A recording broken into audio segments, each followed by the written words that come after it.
Bueno, ahí están las imágenes alusivas a lo que ha sido el regreso a clases. Ahí ven las imágenes. Hay que destacar lo que decía el día viernes, en este caso el ministro de Educación Héctor Rodríguez, que ha sido ratificado, además lo comentó la presidenta encargada de la República, la doctora Delcy Rodríguez, se está materializando el retorno seguro de los niños, de las niñas, de los jóvenes, de los adolescentes, con un dispositivo importante en materia de seguridad, de los órganos de seguridad. Ya vamos a revisar también una publicación que hacía la vicepresidencia sectorial al respecto. Lo cierto es que están regresando los niños. Anabel, luego de esta situación tan compleja, y me rescato una de las cosas que decía el ministro Héctor Rodríguez, y él decía, oye, es tan difícil para los adultos poder procesar lo que ocurrió con esa agresión desde el punto de vista psicológico, que él decía, imagínense a un niño. Claro, Entonces, mucho hacía más un llamado a los complicado. docentes. Sí, eso es bien importante. A partir de este momento, ese segundo momento, valga la redundancia, donde nuestros niños y niñas ya les corresponde a dar inicio a todas esas actividades académicas. Y hoy es un día importante para el arranque, ¿no?, de esta nueva etapa escolar, porque va a ser bien importante cómo desde los docentes, desde el hogar y esa comunidad educativa, bueno, acompañen sobre todo a los niños que se vieron más afectados por este ataque ocurrido el pasado 3 de enero acá en nuestro país. Ciudades que fueron más afectadas, por supuesto, retornar a normalidad comprende y conlleve que nosotros los adultos también apoyemos a nuestros pequeños. Y eso es bien importante. No es sencillo, no es fácil. Incluso ya hemos visto bastantes historias, anécdotas que se van desprendiendo del seno familiar de muchos venezolanos en torno a cómo se vivió. Mira que estuve viendo incluso una publicación en donde uno de esos pequeñines con una discapacidad, vive en Fuerte Tiuna, vivió una situación bastante complicada, y para los papás también, para su hermana, para sus hermanos. Pero ¿cómo retornar a esa normalidad? Bueno, nosotros también tenemos que apoyar y conducir en relación a esta etapa. No es sencillo, pero estamos acá, por supuesto, como siempre, levantados, cohesionados y sobre todo haciendo de este país lo mejor, porque nuestras niñas y nuestros niños lo merecen. Michelle Caballero y esta servidora Anabel Estrada, y así vamos nosotros dando inicio a este repaso por esas noticias que son de gran interés dentro y fuera de nuestro país, el análisis también que ustedes van a tener en los próximos minutos, pero vamos a seguir compartiendo lo que tiene que ver el retorno, ¿no?, de este segundo momento educativo. Sí, vamos a ver, ya decíamos, muy importante tus palabras, además que apoyo completamente a Anabel,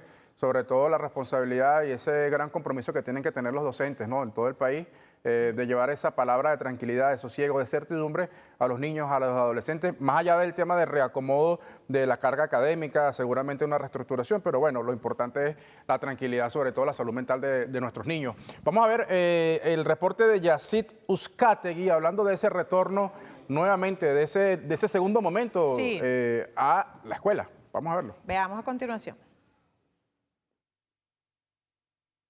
Amigos de Venezolana de Televisión, y luego del tradicional asueto navideño y tal como se tenía previsto, inicia en todos los planteles del país el reinicio del año escolar 2025-2026. Esto de acuerdo a lineamientos establecidos por la presidenta encargada de la República, Delcy Rodríguez, y confirmado posteriormente por el ministro para la Educación, Héctor Rodríguez, en búsqueda de garantizar el derecho fundamental a la educación, por lo que instó a las familias y maestros a respaldar y acompañar a los estudiantes en este inicio del segundo momento pedagógico del año escolar.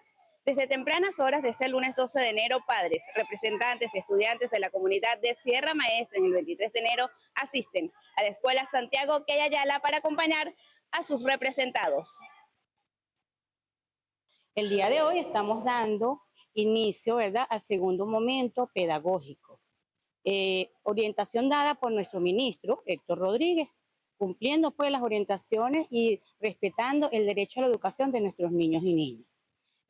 Tenemos una asistencia aproximada de un 40%, el personal, gracias a Dios, súper comprometido, está en su totalidad en nuestras instalaciones.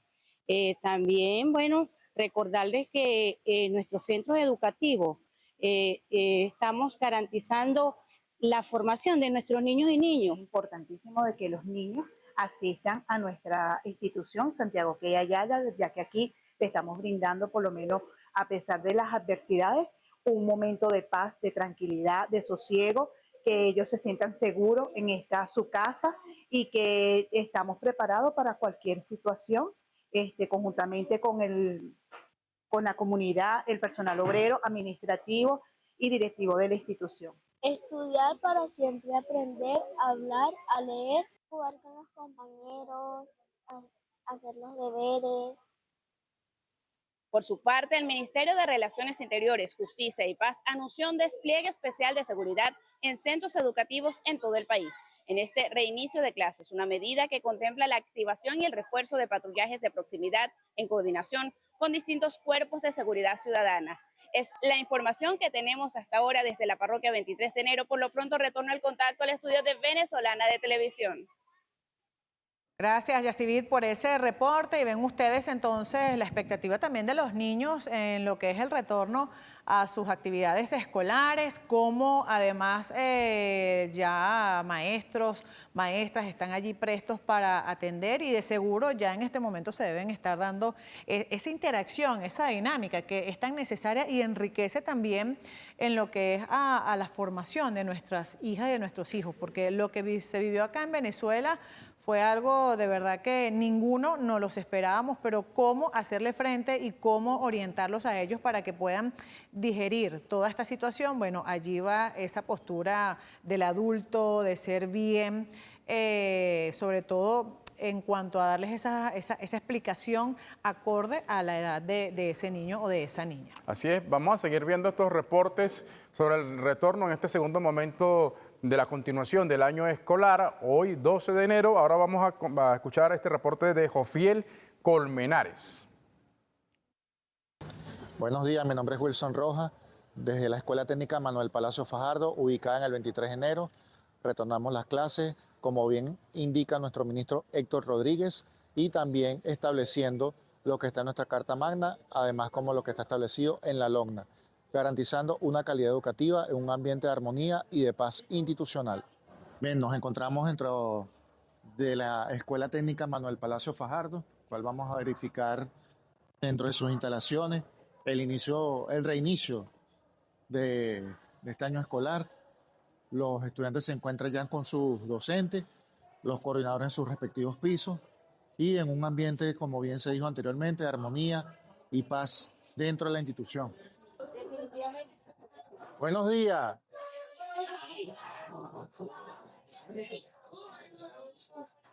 Aquí saluda, profe, la cámara. ¿Se pueden sentar, muchachos? ¿Todo bien por aquí? ¿Todo bien por aquí? Muy bien, excelente. Gracias, profe. Antonio Suárez, soy el director general de la Brigada Rescate Hélice, adscrita a Protección Civil. Estamos aquí ubicados en el Complejo Educativo Manuel Palacio Fajardo, zona central de la parroquia 23 de enero, y como institución educativa, ¿verdad?, que empezó hoy a funcionar, enmarcado por el ministro Héctor Rodríguez, del Ministerio de Educación, y por la presidenta Delcy Rodríguez. Nuestra agrupación voluntaria se encarga de hoy a brindarle una seguridad a todos los estudiantes de este complejo, de esta institución, ¿okay?, en la prevención, y apoyar no solamente en la prevención, sino también apoyar a los profesores en la parte de la educación. ¿Okay? Aquí estamos desde hoy prestos y dispuestos para la atención en la primera auxilio, en la parte de prevención, y bueno, apoyar aquí al inicio de clases de este año 2026. Nos encontramos con los funcionarios realizando el recorrido, el cual nos están prestando aquí el apoyo en esta institución, la cual es muy emblemática y significativa dentro de la parroquia. Como siempre, de la mano, trabajando también con los cuerpos de seguridad, garantizando la paz y la armonía en nuestra institución.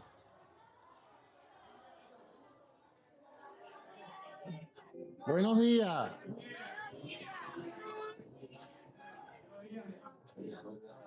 Buenos días por allá. ¿Cómo se encuentran hoy, muchachos? No se escucha. ¿Cómo se encuentran hoy? Ah, excelente, muy bien. Se pueden sentar.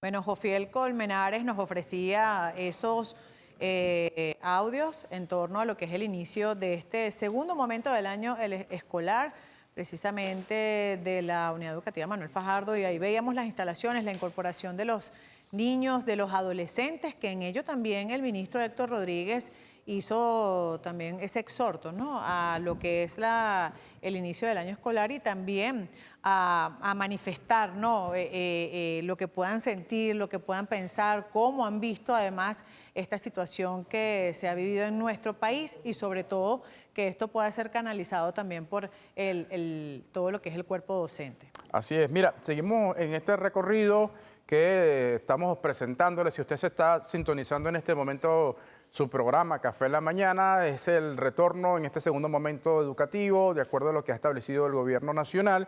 Ahora vamos a ver este reporte. Flores de Katia en la parroquia 23 de enero. Estamos aquí cumpliendo con el llamado de nuestro ministro Héctor Rodríguez. Hoy 12 de enero, aquí estamos en la escuela, estamos con nuestros niños, estamos en sana paz, estamos cumpliendo nuestras actividades pedagógicas. Hoy, lunes 12, iniciando el año 2026 en este segundo momento pedagógico. En paz, armonía y amor.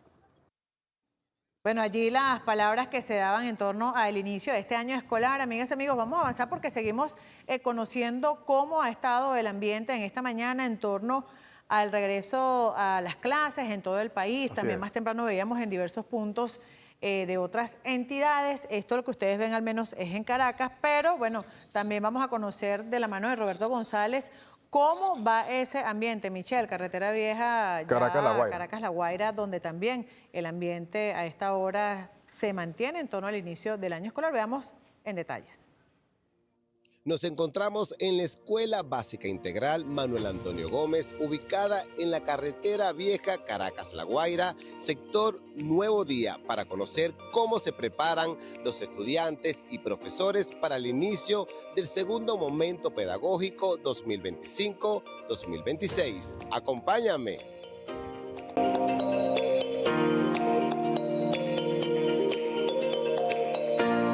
Sido la participación hoy en el segundo momento del periodo 2025-2026 escolar. Buenos días. Bueno, este inicio del segundo momento pedagógico tenemos una masiva de niños, gracias a Dios, que los representantes acudieron a nuestro llamado desde hace unos días que los hemos estado llamando por WhatsApp. Y bueno, gracias a Dios que nuestro colegio está con niños, pues está haciendo masiva la asistencia de niños el día de hoy. Aproximadamente, ¿cuál es la matrícula de este plantel? Y aproximadamente, además de eso, ¿cuántos alumnos se han integrado el día de hoy? Bueno, en la matrícula son 619, pero este es un colegio de doble turno. Entonces en la mañana tenemos una asistencia de 180 niños de 412. O sea, tenemos una matrícula sumamente alta para venir de unas vacaciones. Buenos días. Bueno, primeramente que todo hay que darle gracias a Dios por estar aquí iniciando un nuevo año y en un segundo momento escolar, la cual como maestra le pido a todos esos representantes que todavía no han podido enviar a sus hijos debido al miedo, a la incertidumbre que está pasando en nuestro país. Bueno, debido al ataque terrorista que tuvimos el 3 de enero, le pedimos que incorporen a estos niños a las escuelas, porque esta es una escuela bolivariana, la cual aquí reina la paz, la unión, y como docentes estamos calificados para atenderlos a todos. De verdad, aquí los esperamos con mucho entusiasmo. Esta semana es una semana movida porque vamos a celebrar el Día del Maestro y tenemos muchas actividades programadas, deportivas, recreativas, la cual los niños se van a sentir muy motivados.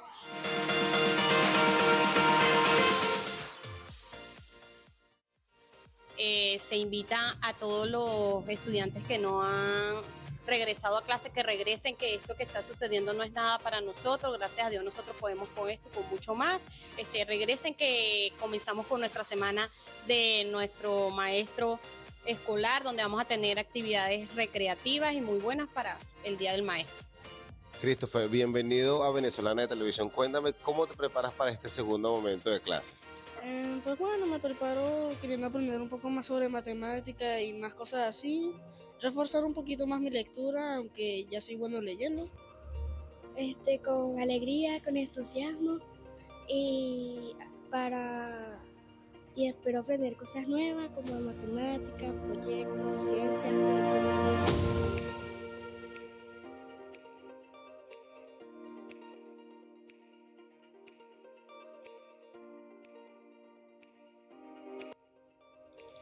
El gobierno bolivariano continúa fortaleciendo el derecho a la educación a niños, niñas y adolescentes, recordando que el pueblo venezolano es un territorio de paz y soberanía nacional.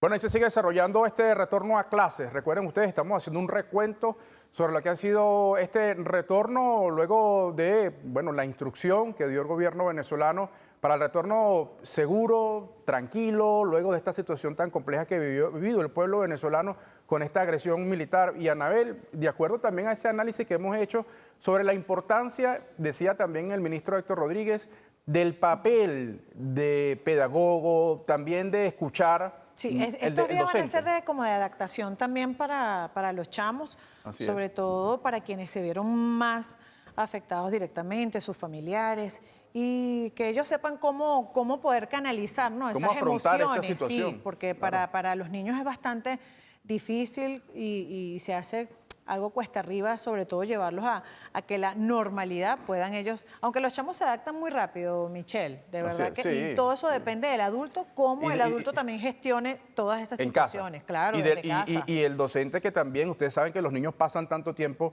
en la escuela, ¿no?, en este momento educativo. Vamos a siguiendo este recorrido que estamos haciendo en todo el país. Ahora nos trae el reporte Atenas Ojeda. Vamos a escucharla. Amigos de Venezolana de Televisión, muy buenos días. Lunes 12 de enero de 2026, día estipulado por el ministro de Educación, Héctor Rodríguez, para el inicio de las actividades escolares acá en Venezuela. Me encuentro en la unidad educativa Parque Residencial Los Cabos, ubicado acá en la Candelaria, donde podemos observar con total normalidad y tranquilidad este reintegro a clases. Acompáñame a conocer algunos testimonios. Amigos, me acompaña Jolber Méndez, representante de uno de los niños que hoy está iniciando clases, y nos comparte su testimonio. Jolber, buenos días, bienvenido. ¿Qué te parece esta iniciativa, este reintegro a clases? Bueno, perfecto. Principalmente yo creo que deberíamos retomar las actividades normal, tanto los niños como los representantes deberíamos seguir nuestras actividades y no caer en provocaciones de ningún tipo. Creo que lo más importante es que los niños tengan su día a día como todos los días han venido haciéndolo y que puedan seguir las actividades, es lo más importante. Bueno, los niños estaban muy contentos porque bueno, ya tenían varios días libres de vacaciones y bueno, hasta ahora lo que hemos visto, todo tranquilo, los niños contentos y los maestros están todos en su aula esperándolos contentos. ¿Qué te parece retomar nuestras actividades normales, pues continuar el trabajo diario de todos los venezolanos?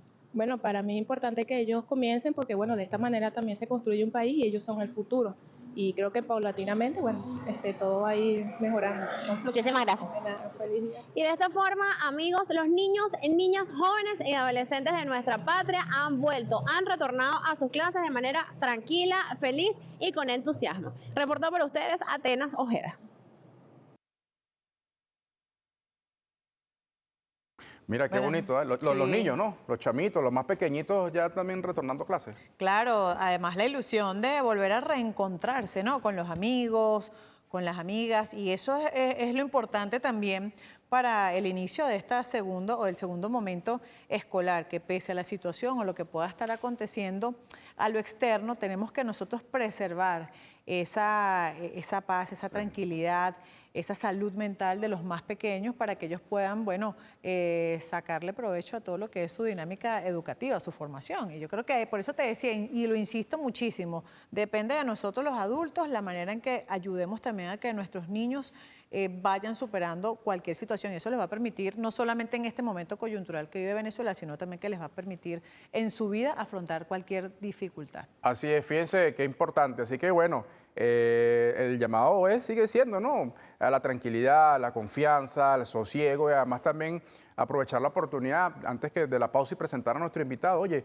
reconocer el trabajo de todo el equipo técnico acá de Venezolana de Televisión, Anabel, camarógrafos, asistentes, conductores, luminitos, aquí todo el mundo está, miren, desplegado. Activo 100%. Para llevarle a ustedes la información responsable, con ética, sobre todo también con compromiso histórico, ¿no?, con ese amor que tenemos a nuestro país, a nuestra patria, y desde acá, bueno, todo el personal, el capital también humano que tiene, con el cual cuenta esta su casa Venezolana de Televisión. Así es. Bueno, nos vamos a la pausa, pero antes vamos a presentar ya imágenes de nuestro próximo entrevistado, porque ya ustedes a prepararse, ahí tienen imágenes de Gerardo Franceschi, analista político. Vamos a estar conversando con él sobre, bueno, Venezuela. Precisamente nuestro país fomenta la estabilidad regional mediante la diplomacia bolivariana de paz. Y parte de ello es lo que hemos visto hoy en las calles de toda Venezuela, el reinicio y retorno al segundo momento escolar. Así es, mire, con esas imágenes ahí nos vamos. Ya venimos acá a su programa Café en la Mañana. Pausa, ya venimos.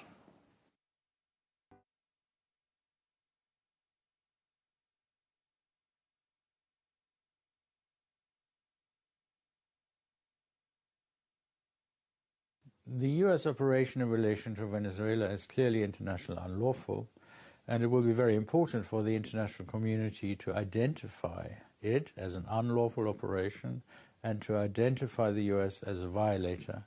Otherwise, the credibility of the international legal system will be severely undermined. Bueno, ahí está, fíjense ustedes, este es el caso de la participación de lo que sigue siendo en este momento Steve Witterdam, diputado del Parlamento del Reino Unido, quien está ya condenado, la posición firme que ha fijado también sobre lo que ha sido esta agresión, Anabel. Además, es una posición que se sigue levantando su voz, no solamente en el caso del Reino Unido, sino parlamentarios, movimientos políticos y movimientos sociales del mundo. Sí, escuchamos ahí primero a Mark Wheeler, mira, y que han habido voces en estos últimos días que sobre todo han señalado, ¿no? Y han ido en contra de lo que ha acontecido acá en Venezuela, pero como además esto ha venido influenciando diversos aspectos de esa dinámica geopolítica, la parte petrolera, que también nosotros le vamos a dar cabida en esta mañana. Por supuesto, ustedes allí atentos, pero también es importante seguir conociendo esa postura, cómo se condena por parte de algunos voceros ese ataque de Estados Unidos hacia Venezuela. Así que vamos a escuchar ese sonido a continuación. President Trump has behaved like a member of a criminal gang, bombing Venezuela, a sovereign country, kidnapping its head of state and his family, and killing many in the process. Where next? Colombia, Cuba, Mexico, Panama, Greenland? Here? Does my right honourable friend agree that if we do not stand up to deviants and bullies like Trump, they will only be emboldened? Bueno, ahí está, son las expresiones, ¿no? Que se siguen escuchando en el mundo sobre esta situación tan compleja y, bueno, esta amenaza del imperialismo norteamericano. Ya vamos a analizar ese tema con Gerardo Franceschi, analista político.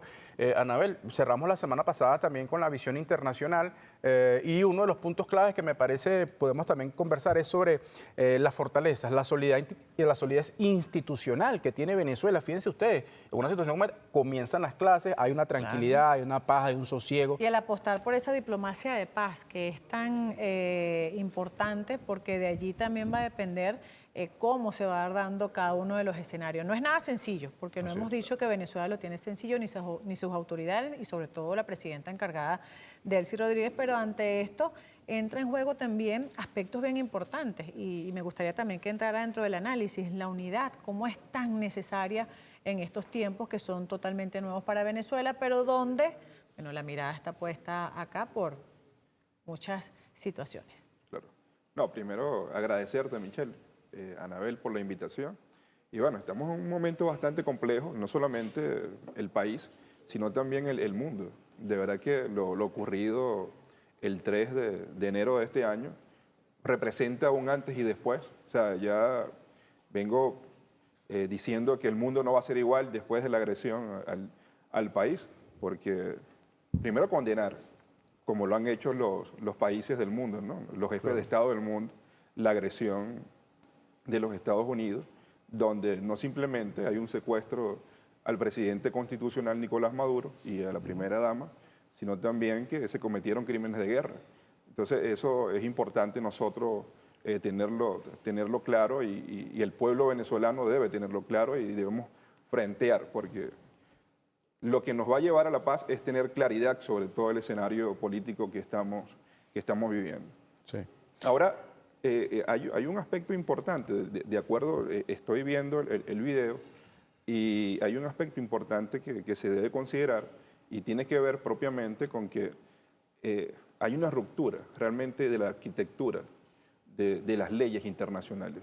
Es decir, el derecho internacional a partir del 3 de enero está roto. ¿O será que se ha dejado más al descubierto? Porque Se ha creo que dejado- esto como que venía ya dándose, ¿no? Reiteradamente y sobre todo en situaciones que pasaban entre Estados Unidos y otros países. Claro, y partiendo de ese comentario que dices, es que después que se configura las Naciones Unidas, 1945, y luego la firma de la Carta de las Naciones Unidas, incluso dentro de sus principios filosóficos, quienes suscriben, una de las primeras cosas que los motiva es frenar el flagelo de la guerra. Sin embargo, bien lo decías, a partir de la firma de la Carta de las Naciones Unidas, se han venido desarrollando algunos acontecimientos que han atentado propiamente con la paz y la integridad y sobre todo la soberanía de algunos países. Pero lo que ocurrió precisamente en Venezuela creo que fue bastante impactante, ¿no? En lo que es el relacionamiento. Sobre todo en la región, ¿no? Para los países vecinos, porque no se pensaba nunca, o se decía, es como cuando te dicen, ahí viene el lobo, ahí viene el lobo, ahí viene el lobo, todo el mundo, bueno, lo puedo creer o no lo puedo creer, hasta que el lobo llega y te das cuenta como que cambia también tus paradigmas, ¿no? En torno a ese relacionar, porque hay quienes ven a Venezuela como que sí, rechazo o no apoyo la política, pero ya una agresión como tal puede ser tú, puede ser mañana el otro. Y eso también es importante que No, es que verlo de incluso esa manera. es importante porque hay algo curioso dentro de todo esto y es que no es simplemente una agresión a Venezuela, es una agresión a la región. En el 2014, a través de la CELAC, se declara América Latina y el Caribe como una zona de paz. Y siempre hemos apostado a través de la diplomacia de paz, el cual encabezó en su momento el presidente Hugo Chávez y lo siguió el presidente Nicolás Maduro, es apostando propiamente a la estabilidad regional. Entonces, una situación como la que vivimos nosotros en Venezuela, ciertamente es lo que denomino es que se movieron las placas tectónicas, hubo un terremoto en la geopolítica mundial. Y cuando digo esto es porque hay que señalar, porque los aliados principalmente de los Estados Unidos, que están conformados en la OTAN, lo curioso es, incluso lo decía la persona que colocaron ahorita, hay una situación compleja con Groenlandia. En días anteriores la OTAN se reunió sin la presencia de los Estados Unidos. Es decir, que no simplemente fue una agresión a Venezuela, se está pensando incluso en la estabilidad mundial. Entonces, y además, otro elemento también que debemos considerar, en una entrevista que le hicieron al presidente Trump, él decía, le preguntaban sobre qué opinaba él sobre el derecho internacional.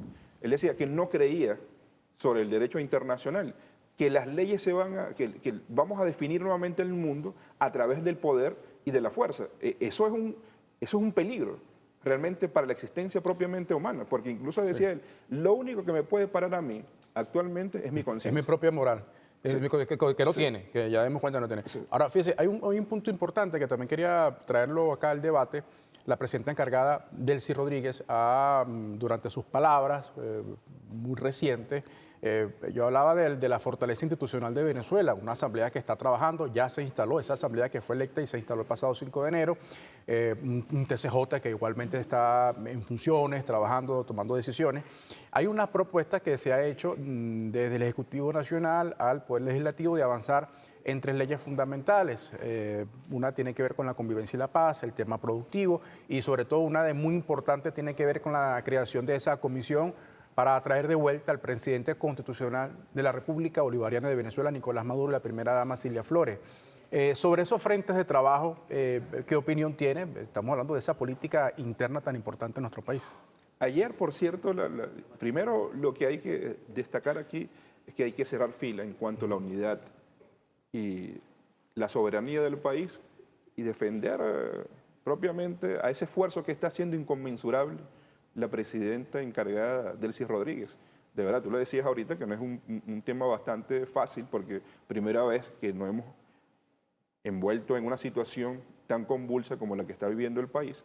Y en cuanto al tema de la institucionalidad, ella le decía, bueno, debemos tener paciencia, debemos tener estar primero ojo avisor, pero también viendo cuáles son los pasos desde el punto de vista táctico y desde el punto de vista político, porque el enemigo propiamente, que ya sabemos quiénes son, tienen sus intereses y tiene su hoja de ruta, pero nosotros, nuestra hoja de ruta es, primero y principal, es garantizar la paz del país, la operatividad del país. Y sobre todo eso lo estamos haciendo, dando pasos desde el punto de vista diplomático, de modo de que eso pueda concretarse. Bueno, una muestra de ello es las instituciones del Estado están funcionando. O sea, no se ha parado a pesar de todos, a pesar de la situación tan inestable, ¿no? La amenaza constante. Sí, la amenaza constante, y el que los niños y las niñas, los jóvenes y las jóvenes de este país estén saliendo hoy a un nuevo proceso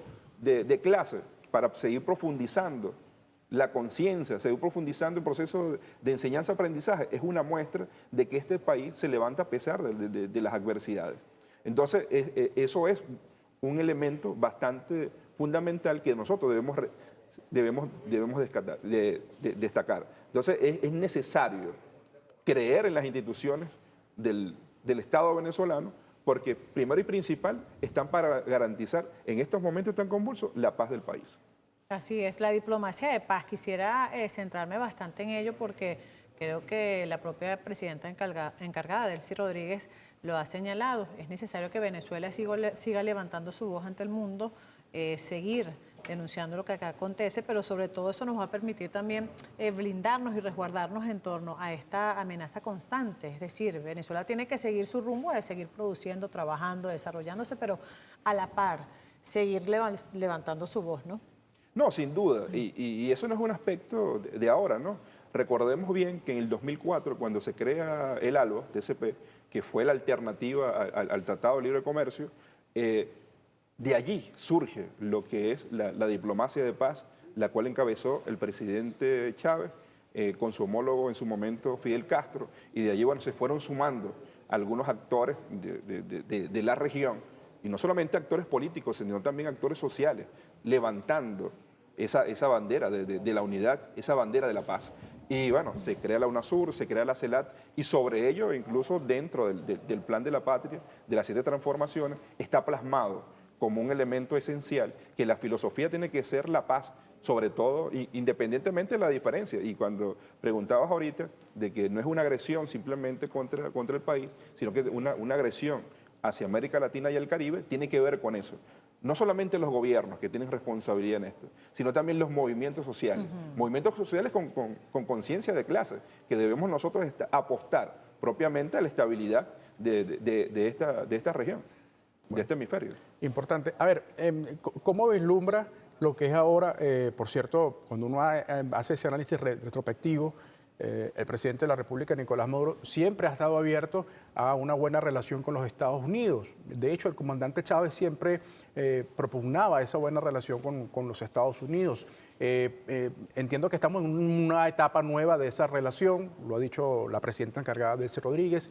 ¿Qué debe estar en la mesa para que esa relación sea fructífera, tenga resultados positivos para el pueblo venezolano también? ¿Qué se puede analizar sobre eso? Primero y principal, hay que partir de un elemento.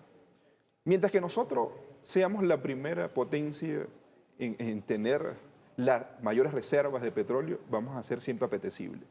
Cualquier imperio nos va a ver como su enemigo. Porque, bueno, recordemos que el petróleo es un elemento importante para el desarrollo del mundo. Sí. Entonces, mientras que ocurra eso, nosotros siempre vamos a estar siendo enemigos. Pero incluso está explícito dentro de la Constitución. El presidente Chávez lo decía, el presidente Maduro incluso lo ratificaba la presidenta encargada, Delcy Rodríguez. Debe haber un relacionamiento de respeto, donde se reconozca la autodeterminación de los pueblos. Y algo importante, cuando hablábamos de la ruptura, de lo que tiene que ver con las leyes internacionales y que está, bueno, en jaque el derecho internacional, la Carta de las Naciones Unidas te dice que los conflictos entre países deberían dirimirse a través del diálogo. Es decir, deberían sentarse, pero como iguales, no como el hegemón y usted como el tiburón y el pez más pequeño, no, sino de tú a tú, respetando la autodeterminación y sobre todo la soberanía de cada una de las regiones. Eso es lo que debe privar en este momento, donde hay un diálogo con los Estados Unidos. Incluso nosotros no hemos estado negados, porque incluso con el tiempo del comandante Chávez ha habido un relacionamiento con... Siempre se ha tenido esa ¿sí? relación, ese contacto, incluso de qué manera también ha permitido ese relacionar, esa diplomacia de paz, que ese nuevo acercamiento. Ya hemos visto recientemente cómo el Cuerpo Diplomático de Estados Unidos, Cuerpo Diplomático de Venezuela, ya comienzan a dar pues ese nuevo tanteo al escenario para retomar una nueva etapa en cuanto a esas relaciones que tienen ambos países. Sí, es propiamente... En las relaciones internacionales se establece de que los países pueden relacionarse políticamente, económicamente con cualquiera. O sea, lo establece toda la arquitectura jurídica de las relaciones internacionales. Lamentablemente hay unos que utilizan la fuerza para poder imponerse ante otros y lo vimos propiamente lo que ocurrió el 3 de enero. No puede utilizarse la fuerza para yo sentarme contigo. Es que incluso... Hay un aspecto dentro de la contradicción de la filosofía política y geopolítica de los Estados Unidos. Es que yo como país, como Estado, soberano principalmente, tengo la posibilidad de sentarme con cualquiera en el mundo, hacer negocios, hacer cultura, hacer ciencia, hacer tecnología. Ahora, Estados Unidos siempre ha propugnado los tratados de libre comercio y cree en el libre mercado. Y cuando tú hablas del libre mercado es porque existe esa posibilidad de yo relacionarme con otros países de forma libre, claro, de tú a tú, independientemente de sus diferencias políticas e ideológicas, claro, que lo vemos. Ahora, Estados Unidos dice, no, bueno, tú no te puedes relacionar con X o con Y, porque bueno, yo particularmente soy el que manejo la política internacional. Entonces, allí se vulnera lo que tiene que ver con la soberanía de los pueblos. Claro, pero entonces, Venezuela lo ha dejado muy claro. De hecho, recientemente ha establecido comunicados la Cancillería venezolana en torno a dejar bien claro cómo es su postura y su mirada y su visión en torno al relacionar que tiene con otros países, sobre todo de la región. No, y sobre todo hay que profundizarlo, porque la Constitución nuestra es clara. Entonces, somos un país soberano y no vamos a claudicar sobre nuestros derechos que tenemos en todo el territorio nacional. Y eso propiamente nos va a llevar, como lo decía recientemente la presidenta encargada de Ciro Rodríguez, de profundizar en la paz del país. Fíjese, Gerardo, muchas gracias, politólogo Gerardo Franceschi, muchas gracias por esa orientación, además muy interesante, sobre la visión, la lectura que tenemos acá y usted tiene, ¿no?, sobre lo que ha sido, además una coincidencia no solo en Venezuela, sino en el mundo, sobre la defensa de la soberanía, un aspecto muy importante. Muchas gracias por estar aquí con nosotros en Café en la Mañana. Vamos a hacer una pausa, pero seguimos con más información y más invitados. Así es, ya vamos presentando en imágenes nuestros, segundo grupo de entrevistados que nos acompañan en esta mañana y tiene que ver con, por supuesto, toda esa representación que tiene que ver con, la parte productiva en nuestro país, y eso es bien importante. Así que al regreso vamos a estar compartiendo con ustedes todo lo que tiene que ver en relación a, ya la escogencia de figuras importantes en el área del sector productivo campesino acá en Venezuela. Así que quédense con nosotros. Vamos a la pausa. Con más de café. Ya venimos.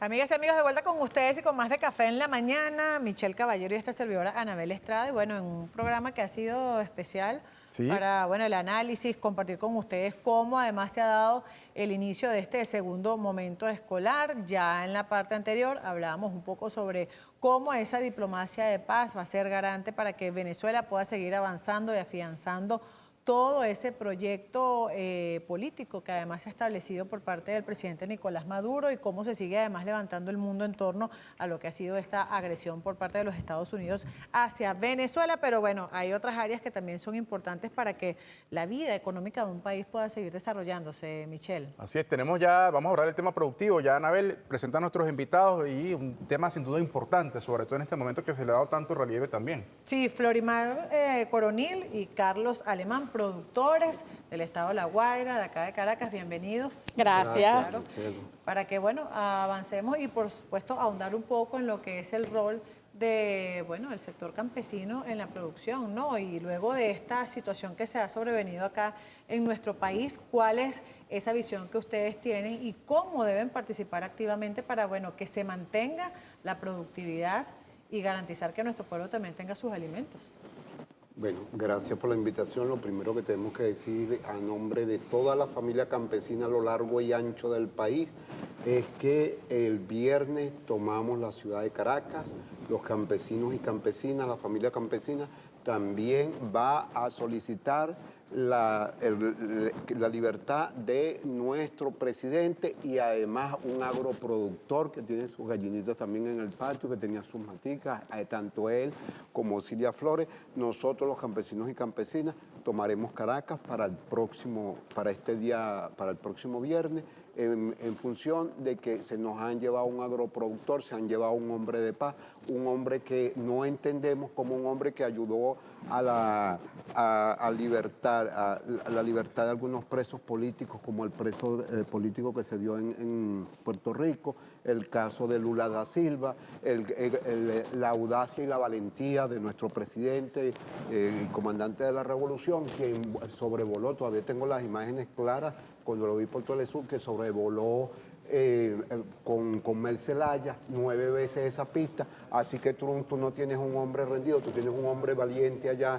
encerrado, un hombre de la paz, un titán, un gigante. Lo han querido destruir, pero han construido un coloso de la paz de América Latina y ahora del mundo.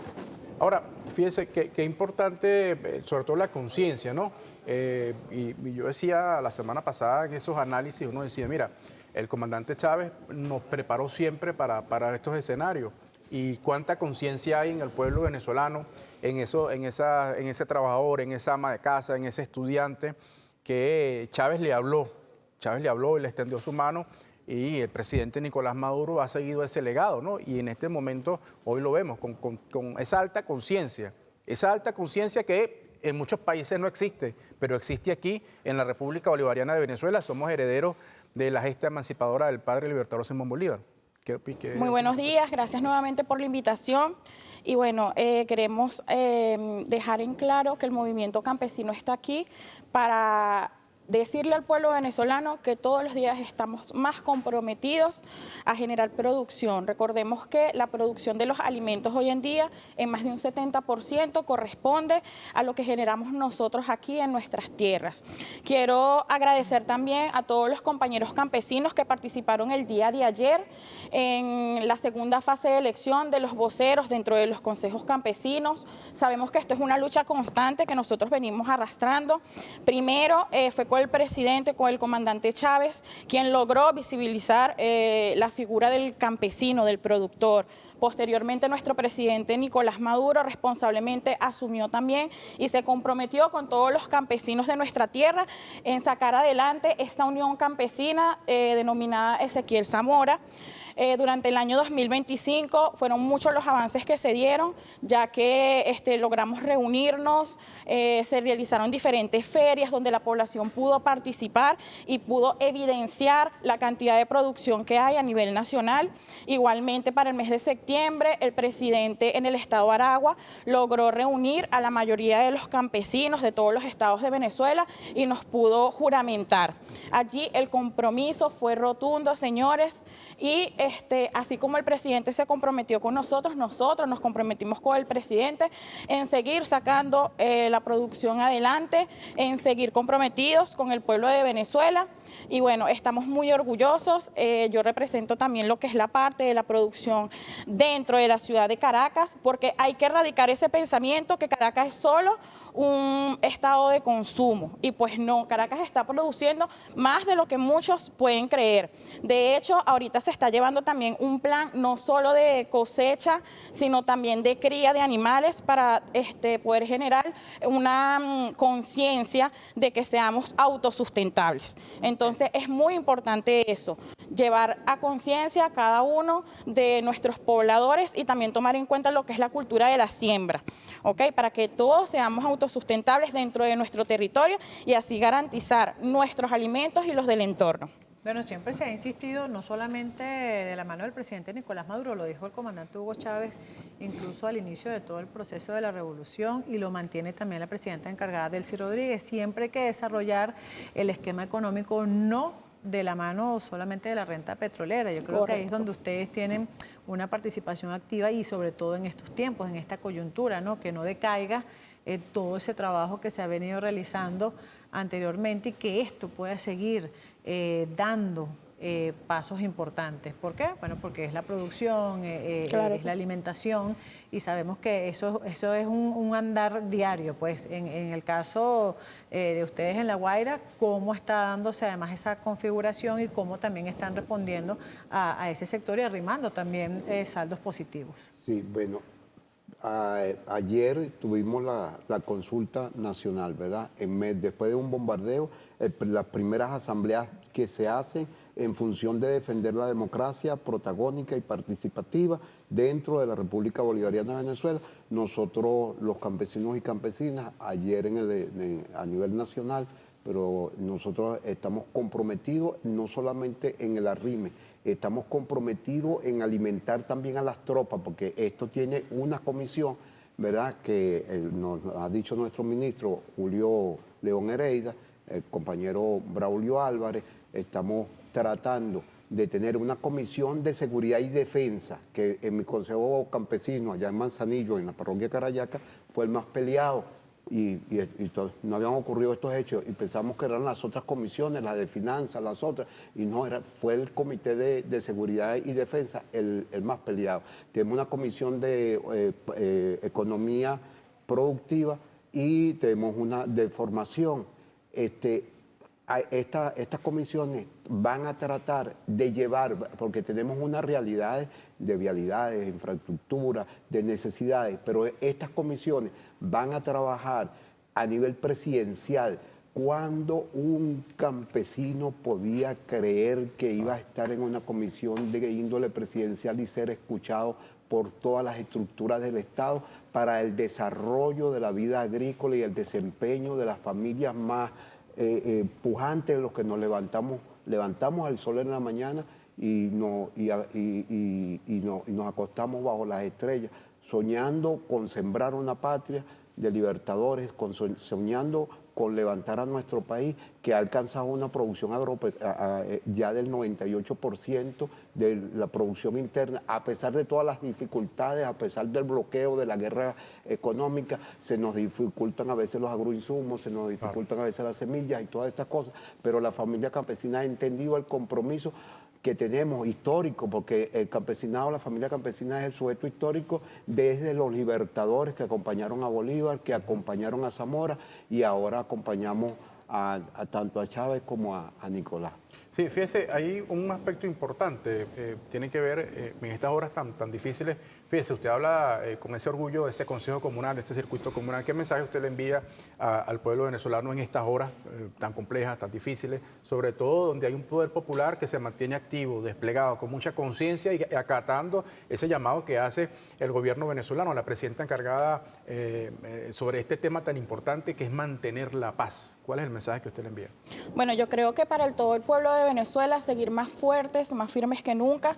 Aquí hay un consejo campesino comprometido con el pueblo y no solo consejo campesino, sino yo creo que también otras estructuras que hacen vida dentro del ámbito político. Creo que nos dan garantía de que aquí tenemos que seguir avanzando. Aquí no nos podemos detener por nada. Y tengan la certeza que el compromiso que nosotros hemos asumido es con el objetivo básico de producir para vencer.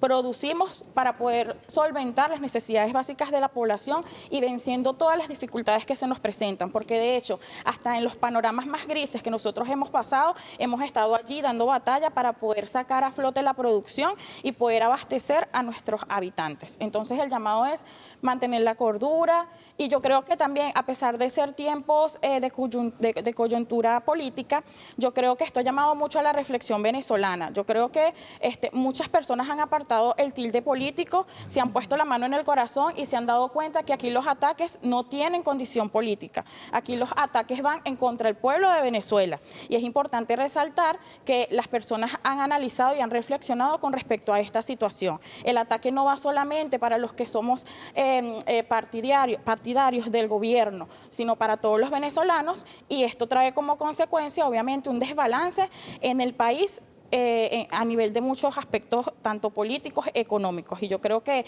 esto ha ayudado mucho a la reflexión del pueblo y a estar más unidos que nunca. Mira, qué interesante, ¿no? Mira, eso enriquece mucho, además, la tesis que de repente algunos pudiesen desconocer, porque son ustedes los que están en conexión constante con ese sector campesino a nivel nacional. Entonces, ustedes son los que recogen cuáles son esas impresiones y ese sentir que puede estar teniendo hoy en día, tanto el que está en Cojedes, en Apure, en Delta Macuro, en el estado de Anzoátegui, porque son ustedes los que... Táchira, Mérida, Trujillo. Claro, lo que plasman, y eso es bien interesante, lo cuenta Florimar, pero Carlos, desde tu visión, ¿con quienes has tenido ese contacto? Nosotros no hablamos, lo demostramos. Los campesinos y campesinas no abandonamos al pueblo durante la época de la pandemia. Fue el ejército que nosotros querían arrodillar al pueblo con algunos empresarios, ¿verdad? Saboteando durante la guerra económica, y la familia campesina estuvo ahí. Y nosotros le decimos al pueblo de la República Bolivariana de Venezuela que nosotros estaremos allí acompañándolo en estas horas aciagas de asedio, de secuestro de nuestro presidente, de lo que viva la patria, pero los campesinos sí tenemos que estar con una mano en la escardilla y la otra mano en el fusil. Lo haremos para garantizar la seguridad agroalimentaria del pueblo, porque esa es una política humanista, no es una política partidista, es el ser humano, es garantizarle incluso la alimentación a aquellas personas que piden bombardeo a su propia patria. Sí, miren, bueno, ya estamos cerrando ya este segmento de la entrevista. Un mensaje rápido, por favor, cada uno, usted primero, sobre este momento de paz y de tranquilidad, que usted les tiende a otros circuitos comunales. Allá en Carayacas seguramente lo están viendo en alguna otra parte del país, sobre el mensaje de la paz y la tranquilidad. Bueno, señores, vamos a mantener la paz, la tranquilidad, vamos a seguir produciendo, vamos a seguir trabajando. También un llamado a las instituciones, vamos a establecer enlaces para que todo lo que es relacionado al Consejo Campesino pueda generarse, y muchas bendiciones para todos, de verdad que sí. Carlos.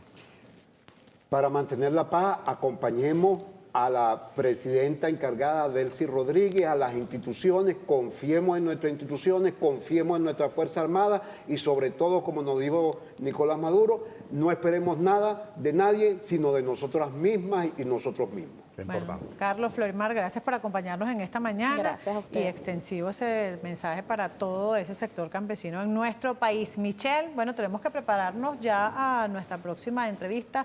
11:39, un tema bien interesante que tiene que ver con la producción de hidrocarburos acá en Venezuela, que es, bueno, la atención de todo el mundo, y por supuesto toda decisión y acción corresponde a lo que se puede sobrevenir en la arquitectura y la geopolítica, ¿no? Sí. De los hidrocarburos en nuestro país y el mundo. Mira, David Paravicini va a ser nuestro invitado. No se despegue de la sintonía de Venezolana de Televisión. Este es su programa Café en la Mañana. Ahí lo tenemos ya, se viene caminando. Ya se tomó su cafecito, ya viene desplazándose por el pasillo, va a entrar al estudio 4, y esto es un tema importante, el tema petrolero. Pausa, ya venimos, no se aparten.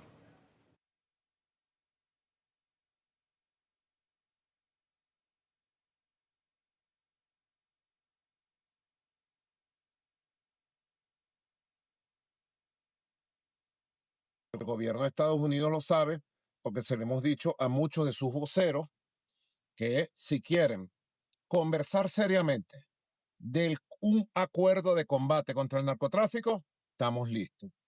Que si quieren petróleo de Venezuela, está lista Venezuela para inversiones estadounidenses como con Chevron, cuando quieran, donde quieran y como quieran.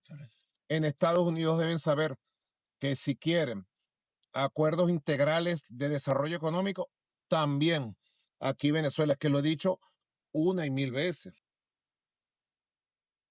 Bueno, ahí teníamos esa entrevista donde, fíjese, Michelle, y por supuesto a toda la audiencia que nos acompaña en este café en la mañana, donde precisamente el presidente Nicolás Maduro dice que están abiertas las puertas para que, bueno, esas empresas petroleras norteamericanas puedan trabajar acá en Venezuela. Pero también, contradictorio a ello, fíjense cómo la dinámica política va cambiando. En el año 2019, a raíz del tema de las sanciones impuestas hacia Venezuela, muchas empresas norteamericanas se vieron en la necesidad de irse, no porque Venezuela les cerraba las puertas, sino porque las sanciones obligaron a que, bueno, tuvieran que cerrar acá sus actividades. Así que escuchemos a Harley Burton, justamente, que habla al respecto en el marco de lo que fue esta reunión junto al presidente de los Estados Unidos recientemente. Escuchemos. Gratitude more so for the opportunity to return to Venezuela under the stability that I know that this team and your team are able to deliver. And so when did you leave? Huh? When did you leave Venezuela? As a company, we left under the sanctions in 2019. So we had intended to stay, and then when the sanctions went into place, we were required to leave. But very much interested.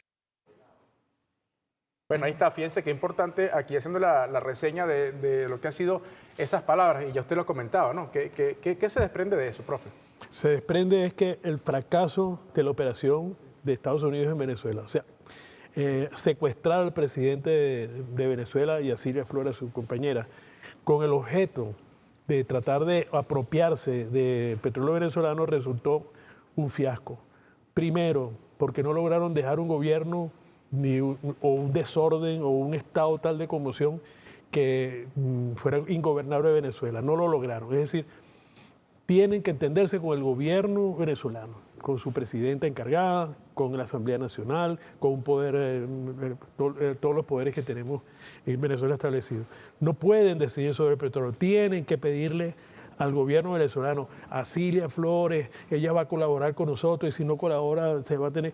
Es decir, no es un problema de Cilia Flores, no es lo que hicieron con Carmona Stange aquí, no fue lo que hicieron, o sea, cuando hicieron el golpe de Estado, que efectivamente sustituyeron un gobierno y establecieron un gobierno impuesto. Eso no se dio, eso es una primera demostración del fracaso. Lo segundo, las declaraciones de la gente esta que acabamos de oír, que además les indica que no se fueron, se ratifica que no se fueron del país en el año ya 2019, no fue por Maduro, ni fue por la política de Venezuela. Por condiciones propias de Venezuela. Sino por las medidas coercitivas, unilaterales, ilegales que habían impuesto. Pero el más contundente de toda la demostración del desastre de Estados Unidos en esa operación de secuestro de nuestro presidente fue la de la Exxon. Porque Exxon le dice, tú no hiciste nada, dejaste al mismo gobierno, tiene las mismas leyes, nosotros no vamos a ir en esas condiciones. Es decir, y por eso, es más, eso fue lo que más molestó al presidente Trump, que dice que Exxon no va a entrar en la subasta de un petróleo que no es de él. Y que eso es lo que está llamando la atención a todas las petroleras que asistieron a eso. ¿Cuál es la garantía jurídica que tú nos puedes dar? No, nosotros contamos con el gobierno que están colaborando con nosotros. Hasta el nombre de una calle por ahí se la pusieron. Todo es cuestión de tratar de crear un clima que les resuelva el problema fundamental y que no tiene solución, que es el problema de la deuda externa. Tienen que pagar la deuda, no tienen cómo hacerlo. Los países que tienen mayor bonos de esa deuda le están reclamando el pago en dólares o en oro, y no tienen cómo hacerlo. Sostener las Fuerzas Armadas de los Estados Unidos cuesta para este año 1.5 billones de dólares que tampoco los tienen. Es decir, esto que está pasando es una acción desesperada de los Estados Unidos, tratar de resolverlas a la manera de un sector de los Estados Unidos que hoy están poniendo, porque es la forma de resolverlo. Uno es por la guerra, por estas invasiones, y que están viendo a ver si le da resultado o no, y lo que está demostrando es un fracaso. No tienen el petróleo venezolano, tienen que sentarse a negociar. La política de paz establecida por el gobierno, por la presidenta, ante estas agresiones, es decir, vamos a sentarnos en una mesa. ¿Tú qué necesitas? Petróleo. Bueno, ven, siéntate en la mesa y lo negocias. No están en capacidad de negociar. Necesitan ofrecer los 300.000 millones de barriles como si fueran de ellos, es decir, la propiedad de los Estados Unidos. Y esto está negado. La comunidad internacional no va a aceptar, porque una de las condiciones es que solo ellos negocian ese petróleo. Y allá hay contratos hechos, firmados no solamente con China, con la China, la India, con España, con Italia. Nosotros hay contratos firmados que les da derechos, que tienen derechos ya. Chevron es la única también que le dijo una verdad absoluta de esa derrota. Ellos están produciendo sin problema porque han firmado contratos con quién, con el gobierno de Venezuela, de acuerdo a las leyes venezolanas y a las propuestas que hizo PDVSA de compra y venta. De manera que eso demostró, esa reunión del viernes fue un fiasco, un fracaso, y que demuestra el error en que está Estados Unidos y que va a producir, en mi opinión, la salida de Donald Trump del gobierno de los Estados Unidos, porque no va a poder sostenerse, porque es un fracaso, no da respuesta ni a las necesidades urgentes que tienen y está comprometiendo el prestigio de los Estados Unidos en su posibilidad de resolver pacíficamente, como, bueno, con hipocresía o con lo que sea, han venido haciendo durante los últimos 60 o 70 años. Profe, lo cierto es que la estabilidad energética mundial está en Venezuela en estos tiempos, ¿no? No exactamente hoy. ¿Podría decirse eso? No. ¿Cómo lo ve usted en cuanto, y sobre todo, cómo sortear además todas estas situaciones? Es que es una discusión también que por lo que hablamos en el último programa que estuvimos aquí, ¿qué tan cierto es que podemos vivir sin el petróleo, con las energías alternativas?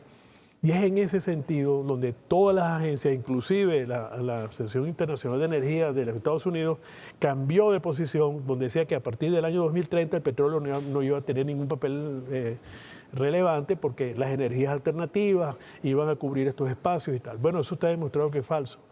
No solamente no es así, sino además China acaba desde el año 2024, ya está el tercer año, donde van a hacer la creación de reservas estratégicas, 1.500.000 barriles de reservas de crudos pesados y extrapesados, porque son los más económicos y los más abundantes, para poder sostener su plan energético para los próximos 50 años. O sea, no es un problema de equilibrios energéticos hoy.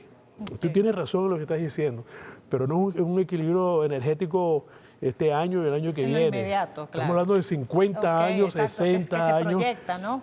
Pero todos los países, y además que Estados Unidos decida a cuenta de motu propio, un día por una alcabala, no, el petróleo de Venezuela me lo tienes que comprar a mí.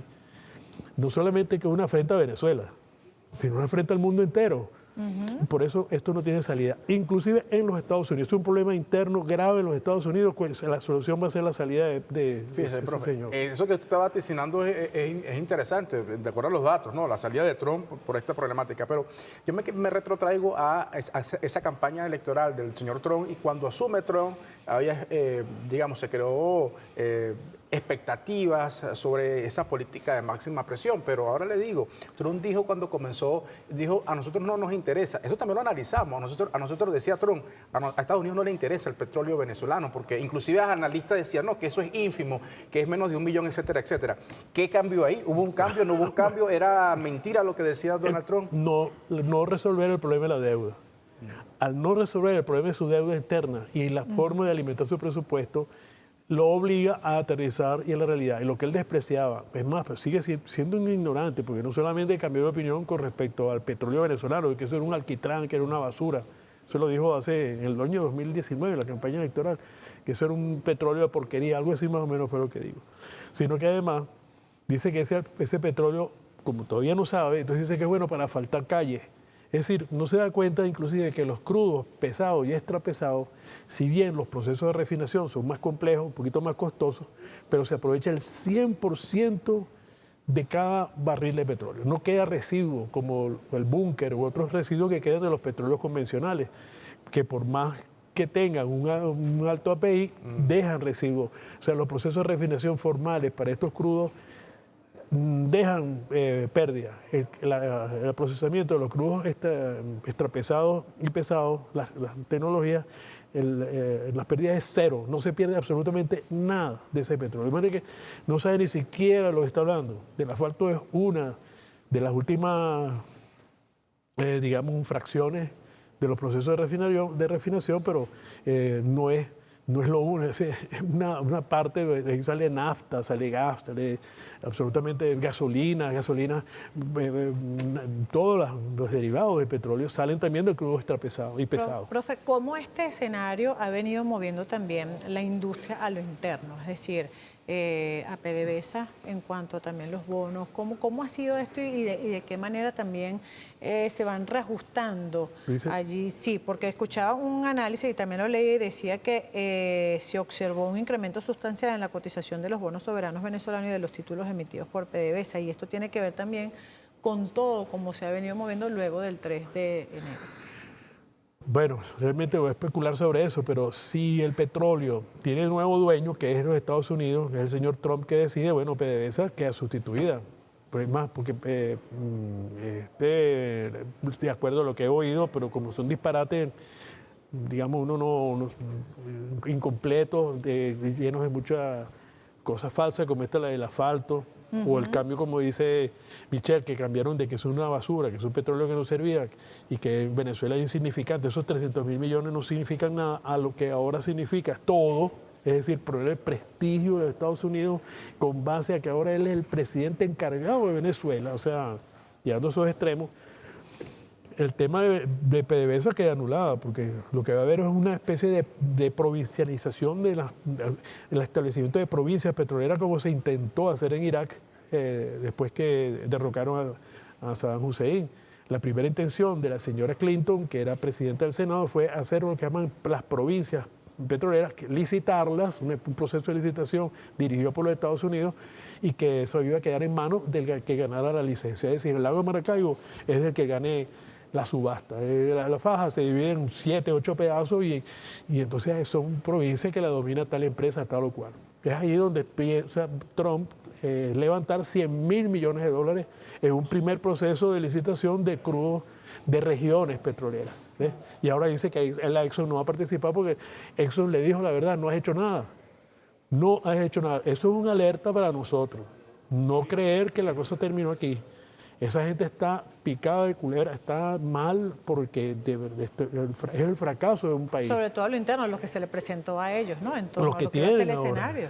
Pero es un fracaso mundial, es una crisis mundial que va a ser, porque que los bonos de tesoro de los Estados Unidos se vengan abajo es una crisis global, mundial.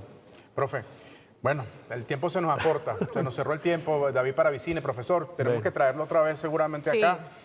Porque esa orientación es muy interesante. Usted es una de las voces autorizadas de ese análisis del tema petrolero y además, bueno, nos da luces sobre la situación interna que vive los Estados Unidos. Además, puede explicar lo que está haciendo ese sector radical de la política norteamericana. Gracias por acompañarnos y siempre va a sumar muchísimo lo que va a ser su apreciación en torno a este mercado que, como usted bien lo dice, esto no ha finalizado, está comenzando y hay que seguir, por supuesto, compartiendo con nuestra audiencia cómo entender todo este panorama. Gracias a ustedes por la invitación. Gracias, profe. Bueno, hasta acá Café en la Mañana, hoy lunes. Mañana retornamos con más información y opinión acá en su espacio Café en la Mañana. Así es, feliz día para todas y todos. Gracias. Y este programa llegó a ustedes gracias al Banco de Venezuela, donde el mayor valor eres tú.